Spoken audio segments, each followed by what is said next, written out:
Hello বন্ধুরা, এখানে দেখতে পাচ্ছেন আমি আলু চিলিয়ে নিচ্ছি। তো আলুগুলোকে ভালো করে ডুমো করে কেটে নেব।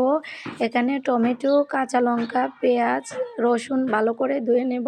ধুয়ে নেওয়ার পর এদিকে উনুনে বসিয়ে দেব আলুগুলোকে ভালো করে সিদ্ধ করে জন্য। তো এদিকে মনে হয় আলুটা সিদ্ধ হতে অনেকটা দেরি হবে, তো সেজন্য আমি কাঁচা লঙ্কা, পেঁয়াজ কুচি, রসুন, টমেটো, তারপর শুকনো লঙ্কা, ধনেপাতা, লেবু এবং টক নিয়ে নিয়েছি। তো চিলি সস বানানোর জন্য শুকনো লঙ্কা নিয়েছি, তো এটা অন্য দিন দেখাবো। তো এদিকে আলুটার বলক উঠে গিয়েছে, তো দেখেন কত সুন্দর জাল পড়ছে মাটির উনুনে। তো যাই হোক, মোটামুটি আমার আলুটা মনে হয় সিদ্ধ হয়ে চলে এসছে। তো একটি মেশিনের সাহায্যে আলুগুলোকে ভালো করে ব্লেন্ড করে নেব, যাতে দানা দানা না থাকে।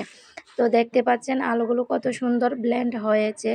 তার সাথে সোডা, লবণ এবং ময়দা পরিমাণ মতো দিয়ে ভালো করে মিক্স করে নেব।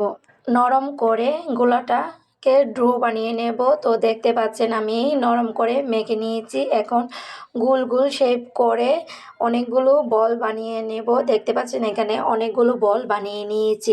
তো এই বলগুলোকে একটা দারুণ শেপ দেব একটি বোতলের সাহায্যে।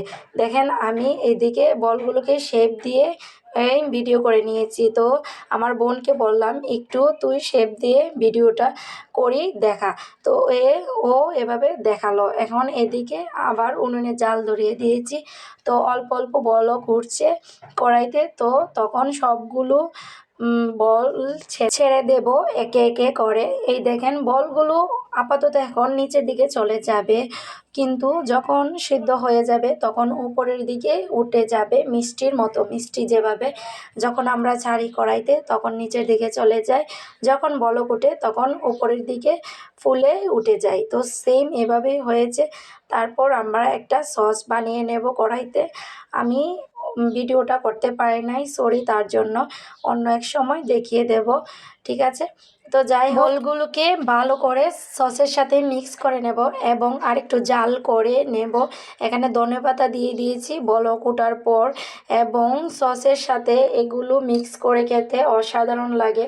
আপনারা সবাই বাড়িতে এগুলো বানিয়ে ট্রাই করবেন। দেখেন লুকটা কত সুন্দর আসছে, তেমনি খেতে অনেক মজা হয়েছে। সবাই ভালো থাকবেন, ধন্যবাদ।